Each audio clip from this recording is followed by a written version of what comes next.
Hello guys, how are you? My name is Shivam Tyagi. Welcome to study फंडा।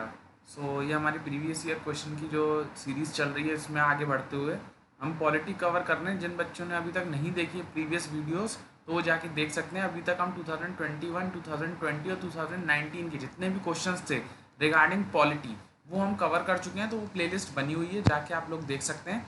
एक और important बात कि मैं सबसे पहले पॉलिटी क्यों करा रहा हूँ। पॉलिटी इसलिए करा रहा हूँ क्योंकि आप जब भी किसी भी साल का पेपर उठा के देख लीजिए, कम से कम आपके 15 से 20 सवाल पॉलिटी से आए हुए होते हैं। और सबसे हलवा सवाल यही होते हैं, सबसे इजी सवाल यही होते हैं। यही वो सवाल है जो आपका सिलेक्शन कराएंगे और बाहर करेंगे।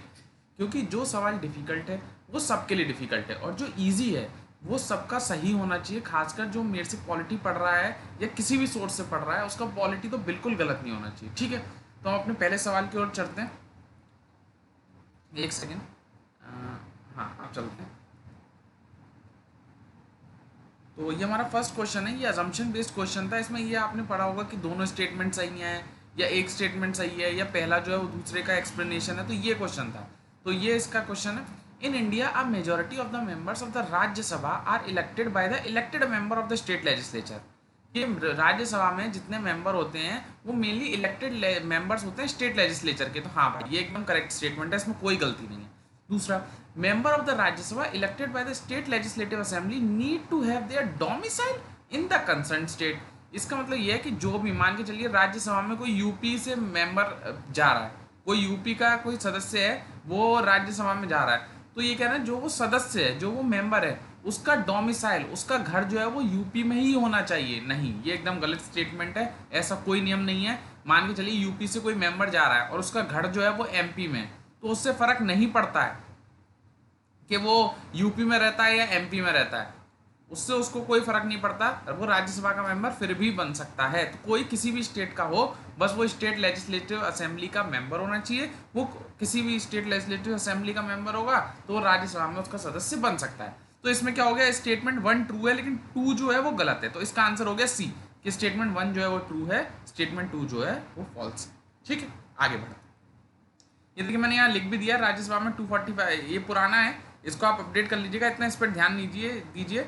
इसमें बस ये इंपॉर्टेंट है कि member representing states are elected by elected member of legislative assembly के होते हैं।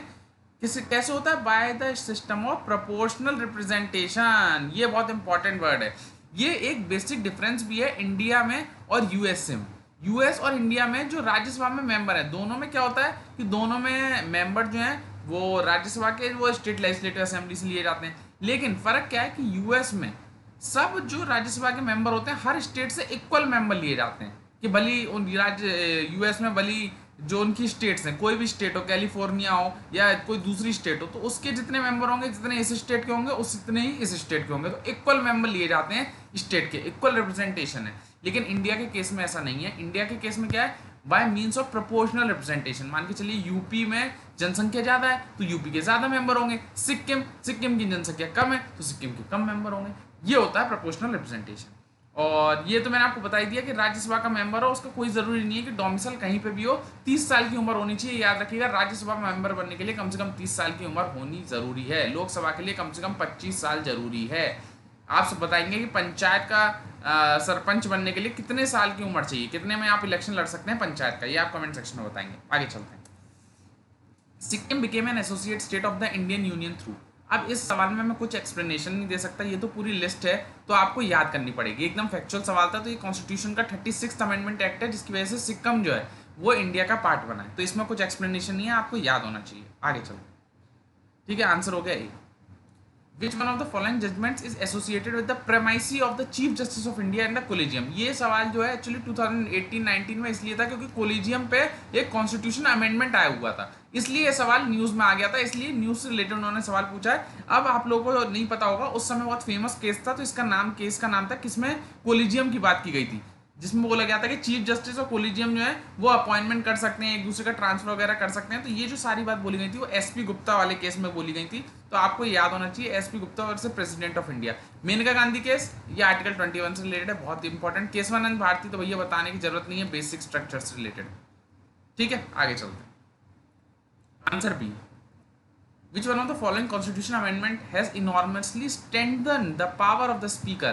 इनमें से कौन सा अमेंडमेंट है कॉन्स्टिट्यूशन अमेंडमेंट बोल सकते हैं, नॉर्मल अमेंडमेंट बोल सकते हैं, जिसने स्पीकर और चेयरमैन, जो स्पीकर का होता है लोकसभा में होता है, चेयरमैन का होता है राज्यसभा में होता है, तो उनकी पावर को बहुत ज़्यादा बढ़ा दिया था। अब आप खुद सोचिए लॉजिकल कि एक 61 अमेंडमेंट एक्ट हुआ था, ये ऑलरेडी एक सवाल पूछा जा चुका है कि किस अमेंडमेंट में वोटिंग एज 21 से घटा के 18 साल कर दी गई थी, तो उसका आंसर 61 कॉन्स्टिट्यूशन अमेंडमेंट एक्ट है। पहला सवाल तो इससे यही बनता है। तो इससे स्पीकर और चेयरमैन की पावर को क्या असर पड़ेगा? अगर वोटिंग एज रिड्यूस कर दोगे तो स्पीकर पर क्या असर पड़ रहा है? तो ये तो हो ही नहीं सकता। दूसरा, एंटी डिफेक्शन लॉ, हाँ यही इसका आंसर है। एंटी डिफेक्शन लॉ क्या हुआ है? क्योंकि इसमें स्पीकर को ही पावर मिली हुई है कि वही डिसाइड करेगा कि किसको उसे निकालना है, किसको उसे नहीं निकालना है। तो स्पीकर और या चेयरमैन को इसमें अल्टीमेट पावर मिली हुई है। इसका आंसर है anti defection law. Repealing many provision of 42 amendment by 44 amendment, इससे स्पीकर को क्या फर्क पड़ रहा है कि अगर थोड़े से एक्ट को चेंज कर दिया, और इसमें क्लियरली मेंशन भी तो नहीं है कि कौन से एक्ट को चेंज कर दिया जिससे स्पीकर की पावर बढ़ गई है, तो ये तो होगा ही नहीं। फिर ये क्या 73rd amendment that conferred extensive power on panchayat body, भैया पंचायत का स्पीकर से क्या लेना देना है? ये तो कोई लेना देना ही नहीं है, तो इसका आंसर तो क्लियरली बी ही निकल के आ रहा है। ठीक है, तो ये 20 का आंसर होगा। आगे चलते हैं। Which one of the following committee of the parliament has no member of the Rajya Sabha? Already मैं आपसे सवाल पूछ चुका था। इसका आंसर पब्लिक अकाउंट कमेटी से ऑलरेडी 2021 या 20 में ऑलरेडी सवाल आ चुका है। पब्लिक अकाउंट कमेटी से उसमें यह सवाल था कि किसके कितने मेंबर होते हैं लोकसभा से, कितने मेंबर होते हैं राज्यसभा से। इसमें पूछ रहा है ऐसी कौन सी कमेटी जिसमें कोई भी मेंबर राज्यसभा से नहीं होता है, तो वो आंसर है एस्टीमेट कमेटी। इसमें 30 मेंबर होते हैं एस्टीमेट कमेटी में, और 30 के 30 मेंबर जो होते हैं वो लोकसभा से होते हैं। स्पेशल बात क्या है कि ये जो है वो लार्जेस्ट कमेटी है। एक सवाल ये भी होता है कि लार्जेस्ट कमेटी कौन सी है, तो वो एस्टीमेट कमेटी है, याद रखिएगा। Very very very very important. ठीक है, पब्लिक अकाउंट कमेटी में कितने सदस्य होते हैं बताएंगे? कितने सदस्य होते हैं? चलिए मैं बताया 22 होते हैं। आप बस ये बताइएगा कि लोकसभा में कितने हैं और राज्यसभा में कितने हैं। 22 में से ही होते हैं, लोकसभा में कितने और राज्यसभा में कितने। अच्छा, इन सब में क्या है कि मिनिस्टर जो है वो कभी भी नहीं बन सकता है, मिनिस्टर जो है वो कभी भी इसका हेड नहीं बन सकता है। आगे चलते हैं। टेन्योर कितना होता है? 1 ईयर का होता है। ये भी पूछा जा चुका है कि टेन्योर कितना होता है। आंसर सी, ये मैंने आपको सी बताया, सी। अब पता क्या हो रहा है कि जैसे मैं आंसर एक्सप्लेनेशन या सही देता हूँ, टिक भी सही करता हूँ, यहाँ अगर लिखने में गलती हो जाती है तो बच्चे उसको पकड़ लेते हैं, सर आपने बी लिखा था, आपने बोला सी है, कन्फ्यूजन हो रहा है। अरे आप जो मेरा एक्सप्लेनेशन है उस पर ज़्यादा ध्यान दीजिए, इस पर इतना ध्यान मत दीजिए कि यहाँ क्या लिखा है। मेन चीज़ है जो मैं यहाँ टिक कर रहा हूँ, जो मैं यहाँ सामने समझा रहा हूँ। ठीक है, तो इसका आंसर सी है। हमें को एक एक चीज़ संभल के और बनानी पड़ती है, नहीं तो कमेंट्स ऐसे आते हैं कि सर आपने गलती कर दी, गलती कर दी। अरे हो जाती है भाई, मैं भी इंसान ही हूँ, मैं भी पढ़ ही रहा हूँ, आप भी लोग मेरे को पढ़ा रहे हो, ऐसी कोई बात नहीं है। आगे बढ़ते हैं। Which one of the following state does not find a mention in Article 371 of the Constitution of India? Again ये फैक्चुअल सवाल है, एकदम फैक्चुअल सवाल है कि आर्टिकल 371 बहुत फेमस आर्टिकल था CAPF का टिल 2018 के बाद उसने ज़्यादा सवाल नहीं पूछा, लेकिन 2018 से पहले हर प्रीवियस ईयर क्वेश्चन में आपको इससे सवाल मिलेगा। तो इसमें से बताना कि कौन सा जो 371 में कौन सा ये मेंशन नहीं है अपना स्टेट। तो इसके लिए एक ट्रिक थी, MG नामा आओ स्मैग काटो। तो ये मेरी ट्रिक थी जिससे हम याद करेंगे। अभी मैं आपको समझा भी दूंगा आगे। इसका आंसर क्या होगा? इसका आंसर वैसे गुजरात वो MP है, MP इसका आंसर है, आंसर बी। कैसे है देखिए, मैं आगे बता देता हूँ। आंसर बी, ये देखिए सबसे पहले मैंने आपको बताया कि MG नामा, ये मैंने बताया, फिर मैंने बताया आओ स्मैग काटो। देखिए MG क्या है? महाराष्ट्र एंड गुजरात। ये देखिए सबसे पहले महाराष्ट्र एंड गुजरात। एक चीज याद रखिएगा, ये जो शुरू होता है वो 371 से शुरू होता है, ना कि 371A से। बाकी का जैसे नागालैंड है तो ये शुरू होगा 371A से। बहुत बच्चे क्या कंफ्यूज करते हैं कि महाराष्ट्र और गुजरात को 371A मान लेते हैं, फिर ऐसे लिस्टिंग को चालू करते हैं। तो ये स्पेशल पॉइंट मैं आपको बता रहा हूँ, बहुत बच्चों की गलती होती है। जो MG जो है महाराष्ट्र और गुजरात है वो सीधे सीधे आर्टिकल 371 के अंदर ही मेंशन है, 371A नहीं है। 371A जो है वो नागालैंड है, तो बच्चों लोग याद रखिएगा। फिर नागालैंड, A से आसाम, M से अगेन मणिपुर, ये आंध्र प्रदेश। फिर ये आंध्र प्रदेश अलग से है, सेंट्रल यूनिवर्सिटी ऑफ आंध्र प्रदेश करके एक है, यहाँ पे लिखा भी होगा देखिए कहीं, special provision respect to the state of Andhra Pradesh और establishment of central university in Andhra Pradesh, ये रहा। ठीक है, फिर ये S से सिक्किम, M से मिजोरम, A से अरुणाचल प्रदेश, G से गोवा और K से कर्नाटका। तो टोटल स्टेट हैं जिनको आपको याद होना चाहिए इनका नाम, स्पेशली इनका नाम। फिर अगर आप ऐसे इस लाइन में याद करेंगे तो इसको 370, 3A, ये B, ये C, ये D, ये E, ये F, ये G, H, I, J। ओ गलती हो गई क्या कुछ? नहीं सही है सही बता रहा हूँ, I और ये J हो गया। ठीक है, तो ऐसे याद करना है, सिंपल ट्रिक। आगे चलते हैं। Who among the following is not associated with the governing council of the NITI Aayog. NITI Aayog क्या चीज है? नीति आयोग जो है थिंक टैंक है, थिंक टैंक है जो सोचता है about government of India, think tank है। तो ये कैसी बॉडी है? सबसे पहले तो एक सवाल ये बनता है कि नीति आयोग कैसी बॉडी है? कॉन्स्टिट्यूशनल बॉडी है, मतलब किसी के लिए, इसके लिए कॉन्स्टिट्यूशन में कहीं वर्णन है, कहीं इसका मेंशन है, इसका कोई आर्टिकल है। ये एक स्टैट्यूटरी बॉडी है। स्टैट्यूटरी बॉडी क्या होती है? जो बॉडी किसी लॉ के थ्रू बनी है, कि ये एक एक्ट आया था उसके थ्रू बनी गई। तो क्या है? नहीं, तो ये दोनों ही नहीं है, ना तो कॉन्स्टिट्यूशनल बॉडी है, ना ही स्टैट्यूटरी बॉडी है। एक एग्जीक्यूटिव रेजोल्यूशन के थ्रू आई थी, एग्जीक्यूटिव रेजोल्यूशन के थ्रू। ऑलरेडी नीति आयोग के ऊपर यूपीएससी सिविल सर्विस में यही सवाल पूछा गया था, कैसी बॉडी है, कॉन्स्टिट्यूशनल बॉडी है कि स्टैट्यूटरी बॉडी है, तो आगे पूछा जा सका है। तो ये एक एग्जीक्यूटिव रेजोल्यूशन के थ्रू आई है, तो ना ही ये कॉन्स्टिट्यूशनल बॉडी है, ना ही एक स्टैट्यूटरी बॉडी है। इसमें हमें बताना है कि इसमें से कौन सा मेंबर जो है वो उसकी गवर्निंग काउंसिल का पार्ट नहीं है। प्राइम मिनिस्टर हाँ होता है भाई, प्रेसिडेंट नहीं होता, चीफ मिनिस्टर होता है, chief minister of union territory होता है। तो ये आपको याद करना पड़ेगा, अगेन फैक्चुअल पार्ट, कि उसका मेंबर कौन कौन है। मैं आपको इधर समझा भी देता हूँ। नीति आयोग जो क्या है, एक आंसर बी ही था ना, मेरे को अब एक एक चीज़ देखनी भी पड़ती थी कि आंसर बी ही है। बच्चे फिर इसमें भी बोल देते कि सर आप गलत पढ़ा रहे हो। It is a policy think tank government of India की। कब बनी थी? 2015 में बनी थी। ना ही ये कॉन्स्टिट्यूशनल बॉडी है, ना ही एक स्टैट्यूटरी बॉडी है। इसका चेयरपर्सन कौन होता है? प्राइम मिनिस्टर होता है। अभी प्रेजेंट सीईओ कौन है? तो अमिताभ कांत इसके सीईओ हैं। ये एकदम सवाल एकदम एसएससी टाइप है कि इसके सीईओ कौन है, ये कभी यूपीएससी नहीं पूछेगा कि इसका सीईओ कौन। गवर्निंग काउंसिल जो नीति आयोग की होती है उसमें सीएम होते हैं सारे स्टेट्स के, यूनियन टेरिटरीज के, और लेजिस्लेटिव क्या कहते हैं, जिन मतलब यूनियन टेरिटरी जहाँ पर लेजिस्लेचर है, जैसे दिल्ली, तो वहाँ पे लेजिस्लेचर है, तो वहाँ का सीएम मतलब हमारे केजरीवाल साहब भी इसके पार्ट होंगे, या लेफ्टिनेंट गवर्नर होंगे यूटी के, जिन जहाँ लेजिस्लेचर नहीं है वहाँ ये लेफ्टिनेंट गवर्नर, तो वहाँ के लेफ्टिनेंट गवर्नर्स आ जाएंगे। तो ये इसका टोटल एक्सप्लेनेशन था। तो इसका आंसर हो गया बी। आगे चलते हैं पैसा के बारे में। ये बहुत इंपॉर्टेंट एक्ट है, पैसा एक्ट ऑफ 1996। अगेन ये एक ऐसा सवाल था जिसके ऊपर बहुत बवाल हो गया था, बवाल वाला क्वेश्चन था। मैं इसको समझाऊंगा, बच्चे कहेंगे सर इसका आंसर ए होना चाहिए, बी होना चाहिए। तो भाई ये बवाल वाला क्वेश्चन था। शायद जहाँ तक मेरे को ध्यान है, अभी तक मैंने इतना खोल के नहीं देखा, कि इसका एक्सप्लेनेशन जो था यूपीएससी की तरफ से नहीं आया था, मतलब ब्लैंक आ गया था जो उनके आंसर की आई थी। जहाँ तक मुझे ध्यान है, मैं गलत भी हो सकता हूँ, मैं सामने से बोल रहा हूँ, मैं गलत भी हो सकता हूँ। बच्चे एकदम फिर ढूंढ के लेके आएंगे, देखिए सर आपने गलत बता दिया, ये तो आंसर दिया था। तो क्यों मैं ऐसा बोल रहा हूँ, आगे पढ़िए। पैसा एक्ट के बारे में पूछा कि इसमें से कौन सा पैसा एक्ट के प्रोविजन सही है। अब देखिए जो भी इसमें लिखा है वो सारे ही कहीं ना कहीं पैसा के अंदर आए। ये statement, extend greater state to local tribal community over common resources, ये भी पैसा का पार्ट था। ज़्यादा डिवोल्यूशन देनी चाहिए शेड्यूल ट्राइब को, ये भी था। Beijing schedule area under being control of local panchayat. तो ये जो भी पार्ट है ये सब एक्चुअली पैसा के कुछ मतलब एक होता है ना कि हम बाउंड्री छू के आ गए, बाउंड्री छू के आ गए, तो पैसा को ये सब बाउंड्री को छू रहे थे। लेकिन पैसा लाया क्यों गया था? मेन इसका एम क्या था?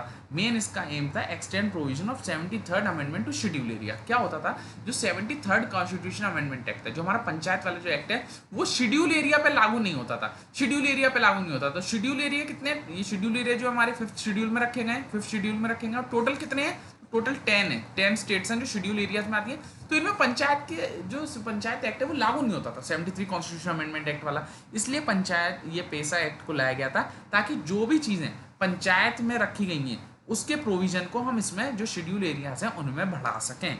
इसलिए ये एक्ट को लाया गया था। तो ये इसका मेन एम था, जिस वजह से एक्ट का जन्म हुआ था।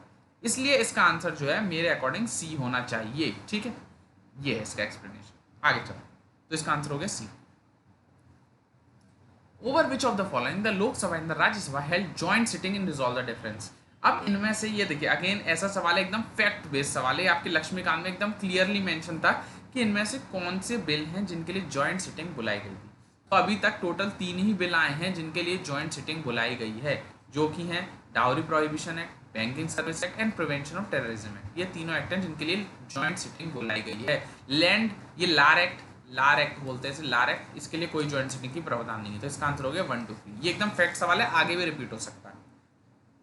ये आंसर सी हो गया। जॉइंट सिटिंग के बारे में मैंने यहाँ थोड़ा लिख दिया है। जॉइंट सिटिंग कब बुलाई जाती है? जब दोनों जो हाउस के बीच में कोई डेडलॉक हो जाता है, कोई बिल पास नहीं होता, तब जॉइंट सिटिंग बुलाई जाती है। जॉइंट सिटिंग जो है वो केवल ऑर्डिनरी बिल होता है। अब आपको मैं टाइप्स ऑफ बिल नहीं बता रहा, कि ऑर्डिनरी बिल और फाइनेंशियल बिल के लिए ही बुलाई जाती है। एक तो मनी बिल होता है और दूसरा होता है कॉन्स्टिट्यूशन अमेंडमेंट बिल, उसके लिए कभी भी जॉइंट सिटिंग को नहीं बुलाया जाता है। आज तक केवल 3 ही जॉइंट सिटिंग बुलाई गई हैं, डाउरी के केस में, बैंकिंग के केस में और टेररिज्म के केस में। तो प्लीज इसको याद कर लीजिएगा, आगे भी पूछा जा सकता है। Which one of the following commission has not examined the issue of removal of the governor of the state? देखिए ये इतना डिटेल्ड सवाल था ना, इतना डिटेल्ड, और सबसे डिफिकल्ट सवाल अगर कोई पूछा वो यही था। अब आपको इतने सारे कमीशन कैसे याद होंगे, किसी बच्चे को याद नहीं हो सकते। तो ये वो सवाल है जो आपको छोड़ के आना चाहिए, लिटरली ये सवाल आपको छोड़ के आना चाहिए। लेकिन इसमें आप गैस कैसे कर सकते हैं? अब जो स्मार्ट बच्चा होगा वो क्या करेगा, वो क्या सोचेगा, ये कुछ कुछ कमीशन हमने सुन रखे हैं। कैसे सुन रखे हैं? क्योंकि कुछ कुछ कमीशन इसने वो दिए हैं जो सेंटर स्टेट रिलेशन, एक सब्जेक्ट है, हम वो सब्जेक्ट कह रहा हूँ, एक टॉपिक है जो हमारी लक्ष्मीकांत में बहुत अच्छे से समझाया गया अबाउट सेंटर स्टेट रिलेशन। तो जिन बच्चों ने सेंटर स्टेट रिलेशन पढ़ा है तो उन्होंने बहुत सारे के कमीशन पढ़े। सेंटर स्टेट रिलेशन अगर आप लक्ष्मीकांत खोलेंगे तो उसमें बाद में जब सेंटर स्टेट रिलेशन का जो चैप्टर खत्म होता है तो उसमें बहुत सारे कमीशन को एक्सप्लेन किया गया है। तो अगर आप ध्यान से पढ़ेंगे तो ये वही कमीशन है जो सेंटर स्टेट रिलेशन में आते हैं। तो एक तो है सरकारी कमीशन, तो हम मान लेते हैं कि भैया सेंटर स्टेट रिलेशन में आता है। ठक्कर कमीशन के बारे में हमने नहीं सुना, वेंकटाचलैया में नहीं सुना, पुंछी कमीशन सुना है। तो भैया सरकारिया कमीशन जो है और पुंछी कमीशन जो है ये तो सेंटर स्टेट रिलेशन में आते हैं। तो ये can be part of the governor, इसका कुछ गवर्नर से लिंक हो सकता है। तो हमने ये मान लिया कि 1 भी नहीं होगा और डी भी नहीं होगा। अब हमारा आंसर बचा या तो बी होगा या सी होगा। अब इसमें आपका भगवान जी है कि आपका कितना अच्छा लक बैठता है, क्योंकि भाई इतना डिटेल में कोई नहीं पढ़ता। अब ये ठक्कर कमीशन इसका आंसर है। वैसे मैं आपको बता दूं, ठक्कर कमीशन आंसर है। ये क्यों कमीशन बनाया गया था? जो इंदिरा गांधी की जो किलिंग हो गई थी, मैम की जो किलिंग हो गई थी, इंदिरा गांधी मैडम जी की जो किलिंग हुई थी, उसके लिए बनाया गया था कि ये किलिंग क्यों हुई है, क्या चूक हो गई जिसकी वजह से इनकी हत्या हो गई, इसके लिए ठक्कर कमीशन को बनाया गया था। तो आप याद रखिएगा। अगर आगे पूछा जा सकता है कि इनमें से कौन, आगे पता है कैसे सवाल पूछेगा कि इनमें से कौन सा जो कमीशन है वो गवर्नर ऑफ स्टेट से रिलेटेड था, कि उसने एग्जामाइन करा था उसकी कोई पावर को। तो तीनों को याद रखिएगा, सरकारी कमीशन में भी गवर्नर की बात हुई है, पुंछी में भी बात हुई है, वेंकटचलैया में भी बात हुई है। ठीक है, ये इसका आंसर है। तो आंसर इसका हो गया बी। ये एकदम डिफिकल्ट, ओ देखिए देखिए देखिए, देखा देखा। अब देखिए, अब आंसर इसका क्या था? आंसर था बी। अब मैंने क्या लिख रखा है यहाँ पे? डी। अब बच्चे बस इसी पे बोल देंगे देखिए सर वहाँ का आंसर बी होना चाहिए था, आपने डी लिख दिया। अरे भाई आप CAPF की तैयारी कर रहे हो और यहाँ आप ऐसे ए पकड़ रहे हो। मैं एक्सप्लेनेशन जब आपको यहाँ दे दिया हूँ फिर भी नहीं समझ रहे। अब देखिए यहाँ सामने ही बात आ गई। तो इसका आंसर डी नहीं है, बी है। आप इतना तो समझा करिए यार। ठीक है, तो आंसर हो गया इसका b. Which one of the following is the correct combination of the languages? ये देखिए हलुआ सवाल, लैंग्वेजेस से सवाल है। अपनी शेड्यूल लैंग्वेज जो आई हुई है 8 शेड्यूल के अंदर जो रखी हुई है उनमें से कौन सी है?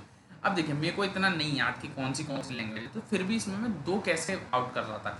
नेपाली कौन का नहीं, तो लूँ, संथाली नहीं पता, संथाली उर्दू, उर्दू मेरे को पता था उर्दू होती है, कौन का नहीं मैथिली, चलिए इसमें भी हम ये भी नहीं पता हमें। संथाली कौन का नहीं, भोजपुरी, भोजपुरी कहाँ से हमारी शेड्यूल लैंग्वेज हो गई?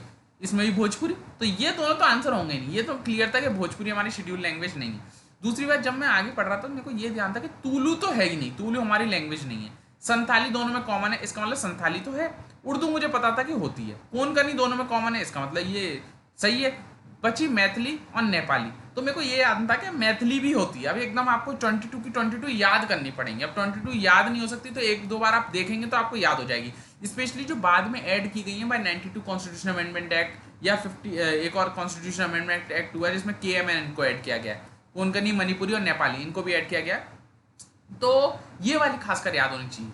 तो इसका जो आंसर है करेक्ट वो है आंसर बी, क्योंकि तुलु जो है वो कोई शेड्यूल लैंग्वेज का पार्ट नहीं है। ठीक है, मैं यहाँ लिखा हुआ भी है 8 शेड्यूल में 22 लैंग्वेजेस हैं। याद रखिएगा इंग्लिश इसका पार्ट नहीं है। आपको कंफ्यूज करने के लिए वो इंग्लिश दे सकता है, तो इंग्लिश शेड्यूल लैंग्वेज का पार्ट नहीं है। 22 है, बाद में जो ऐड की गई है वो KMN की ऐड की गई है। बताइएगा किस कॉन्स्टिट्यूशन अमेंडमेंट एक्ट से ये कोंकणी, मणिपुरी और नेपाली को ऐड किया गया है। बाद में BDMS एक कोर्स होता है, तो BDMS जो है बोडो, डोगरी, मैथिली, संताली इनको ऐड किया गया है 92 कॉन्स्टिट्यूशन अमेंडमेंट एक्ट। आपको ये बताना है जो KMN है, कोंकणी, मणिपुरी और नेपाली, ये किस कॉन्स्टिट्यूशन अमेंडमेंट एक्ट से ऐड की गई है। सब बच्चे नीचे कमेंट सेक्शन में बताएंगे। आगे चलते हैं, इसका आंसर बी था भाई, देखिए बी था। चलिए, which one of the following statement relating to the power of President of India to guard pardon is not correct? Pardoning power of President की बात चल रही है। पार्डनिंग 5 तरह की प्रेसिडेंट की पावर है। मैं आगे भी आपको एक्सप्लेन करूंगा।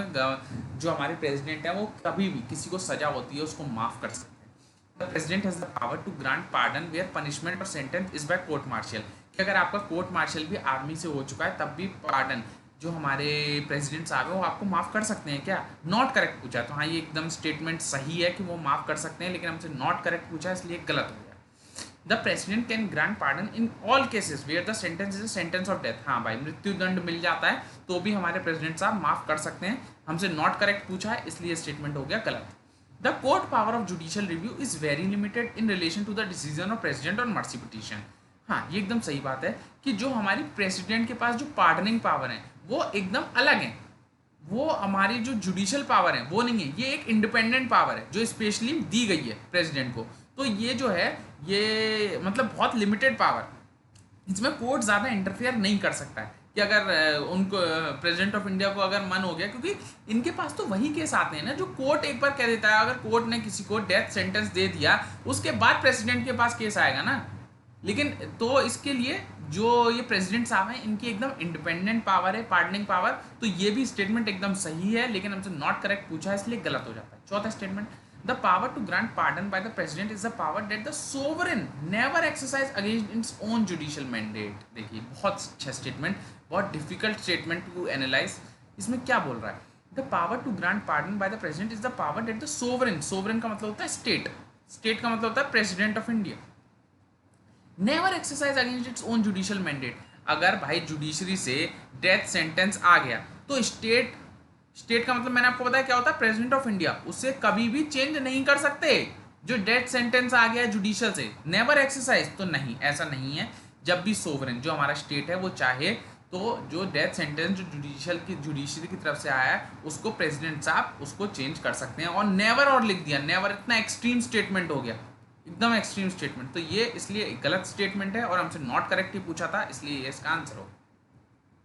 ये देखिए ये पार्डनिंग पावर है प्रेसिडेंट की। आप पार्डन का मतलब क्या होता है कि दोनों सेंटेंस कन्विक्शन को दोनों को खत्म कर दिया कि उसकी सजा माफ हो गई। कम्यूटेशन क्या है, ये भैया उसका पनिशमेंट, पहले उसको एकदम बामुशक्कत सजा हुई थी उसको हल्का सजा कर दी, भैया बामुशक्कत मत करो। रेमिशन क्या है कि उसका पीरियड कम कर दिया, 50 साल की सजा थी तो 20 साल कर दिया। रेस्पाइट क्या है कि अगर उसको कोई दिक्कत है, मान के चलिए कोई वुमेन जो प्रेग्नेंट है तो उसका जो, अगर उसको प्रेग्नेंट है तो मान के चलिए उसकी 1 साल की सजा थी तो उसकी 3 महीने की कर दी उसकी मेडिकल कंडीशन को देखते हुए। रिप्राइव का मतलब क्या है कि मृत्यु दंड से भी आज़ादी, even in the case of court martial, court martial के केस में भी कर सकते हैं। आगे चलते, the federal system of India in the USC, बहुत ही प्यारा क्वेश्चन, बहुत ही बढ़िया क्वेश्चन था। The federal system of the India and the USA are different in all the following respect except. इसका मतलब क्या है कि इंडिया और यूएसए का जो सिस्टम है, जो फेडरल सिस्टम है वो डिफरेंट है सारे केसेस में एक्सेप्ट। इसका मतलब क्या बोल रहा है कि मतलब बाकी केसेस में हमें जो बताना है वो ये बताना है। इस क्वेश्चन को अगर मैं निचोड़ करके बताऊं तो वो ये कहना चाह रहा है कि हमें वो चीज़ बताइए जिसमें इंडिया और यूएसए का जो सिस्टम है वो एकदम सेम हो, कि इंडिया में भी वही सिस्टम फॉलो होता हो और यूएसए में भी वही सिस्टम फॉलो होता हो। तो अगर किसी ने फेडरल पावर्स ऑफ पढ़ी है इंडिया की तो उसमें क्लियरली लिख रहा है डुअल गवर्नमेंट। ये जो पावर है वो इंडिया में भी डुअल गवर्नमेंट है और यूएसए में भी डुअल गवर्नमेंट है। ठीक है, स्टेट रिप्रेजेंटेशन होता है इन द अपर हाउस, ये एकदम गलत स्टेटमेंट है। स्टेट रिप्रेजेंटेशन होता है, दोनों में होता है, इंडिया में भी होता है यूएसए में भी होता है। लेकिन मैं आपको सबसे पहले समझा के आया हूँ कि इंडिया में जो होता है वो प्रोपोर्शनल रिप्रेजेंटेशन होता है और यहाँ पे क्या होता है इसमें इक्वल होता है। डुअल सिटीजनशिप नहीं भैया, डुअल सिटीजनशिप जो है वो केवल यूएसए में, इंडिया में केवल सिंगल सिटीजनशिप है, तो ये डिफरेंट हो गया। Dual system of courts, dual system of courts होता है, एक जैसे हाई कोर्ट मान लीजिए और सुप्रीम कोर्ट मान लीजिए, लेकिन हमारे यहाँ इंटीग्रेटेड कोर्ट है ना, इंटीग्रेटेड है, ऐसा नहीं हो। लेकिन यूएसए में क्या है कि हाई कोर्ट और सुप्रीम कोर्ट एकदम डिफरेंट है। जो केस हाई कोर्ट में चला गया वो सुप्रीम कोर्ट में नहीं जाएगा एकदम, और जो केस सुप्रीम कोर्ट में चला गया वो हाई कोर्ट में नहीं जाएगा। तो और हमारे यहाँ क्या है, इंटीग्रेटेड है। जो हाई कोर्ट में केस चला गया हो सकता है यहाँ पसंद नहीं आया, हार गए तो सुप्रीम कोर्ट में ले गए, तो इंटीग्रेटेड है। तो इसका आंसर हो गया डुअल गवर्नमेंट। यहाँ मैंने लिख भी रखा है इंडिया और यूएसए का कुछ कुछ डिफरेंस, तो आप पढ़ सकते हैं। आगे चलते, ये देखिए डुअल गवर्नमेंट की बात। Which one of the following statement with regard to panchayat is not correct. Panchayat के बारे में बताना क्या स्टेटमेंट गलत है, वो सही नहीं है। Member of the panchayat are elected directly by the gram sabha, ये एकदम सही स्टेटमेंट है। ग्राम सभा के लोग ही पंचायत के मेंबर को इलेक्ट करते हैं, लेकिन हमसे नॉट करेक्ट पूछा गया, तो ये स्टेटमेंट फैक्ट एकदम सही है, लेकिन हमसे नॉट पूछा गया है इसलिए हम इसको काट रहे हैं। The election to panchayat are conducted by the state election commission. हाँ भाई, यही स्टेट इलेक्शन कमीशन, सब कुछ इसका स्टेट ही देखता है पंचायत का, तो ये स्टेटमेंट एकदम सही है, लेकिन हमसे नॉट करेक्ट पूछा गया इसलिए ये गलत हो गया। द सेंट्रल गवर्नमेंट में भी law authorise a panchayat to levy taxes. बताइए सेंट्रल गवर्नमेंट में, कितनी बार आपको बता चुका हूँ कि पंचायत के केस में केवल स्टेट गवर्नमेंट का रोल होता है, सेंटर का कोई खासा रोल नहीं है। तो ये स्टेटमेंट एकदम सही हो गई, क्योंकि ये स्टेटमेंट फैक्चुअली एकदम ही गलत है। ठीक है, इसको पढ़ने की जरूरत ही नहीं पड़ी, तो इसका आंसर हो गया सी। ये देखिए सही लिखा है। आगे चलते हैं। Which one of the following concern has found a place in both fundamental duty and DPSP. तो इसमें कौन सी चीज़ है, हलवा क्वेश्चन है, हलवा क्वेश्चन कि जो डीपीएसपी का भी पार्ट है और फंडामेंटल ड्यूटी का भी पार्ट है। तो ऐसा दो तीन चीज़ें, एक तो इसमें जो है वो मैं आपको बताता हूँ। एक हमारा जो एजुकेशन वाला है, एजुकेशन वाला जो है फंडामेंटल राइट भी है, फंडामेंटल ड्यूटी भी और डीपीएसपी भी, एजुकेशन वाला जो है। इसमें क्या होगा, safe guard of public property, ये तो भाई फंडामेंटल ड्यूटी है। Protection and improvement of wild life forest, भैया सही बात है, ये एक हमारा फंडामेंटल ड्यूटी भी है और हमारी डीपीएसपी भी है। डीपीएसपी कौन सी है, 48A। आप ये बताएंगे 48A जो है किस कॉन्स्टिट्यूशनल अमेंडमेंट एक्ट से ऐड किया गया है। तो ये पहले डीपीएसपी का पार्ट नहीं था, ये कॉन्स्टिट्यूशनल अमेंडमेंट एक्ट हुआ है जब ये ऐड हुआ है, और 51A का भी पार्ट है। तो ये दोनों में आता है ये वाला पॉइंट, आंसर बी वाला। Respect for the rich heritage, ये फंडामेंटल ड्यूटी है। प्रोटेक्शन ऑफ कोऑपरेटिव सोसाइटी, ये अपना डीपीएसपी, ठीक है, इसका आंसर हो गया बी। सही, चलिए आगे बढ़ते हैं।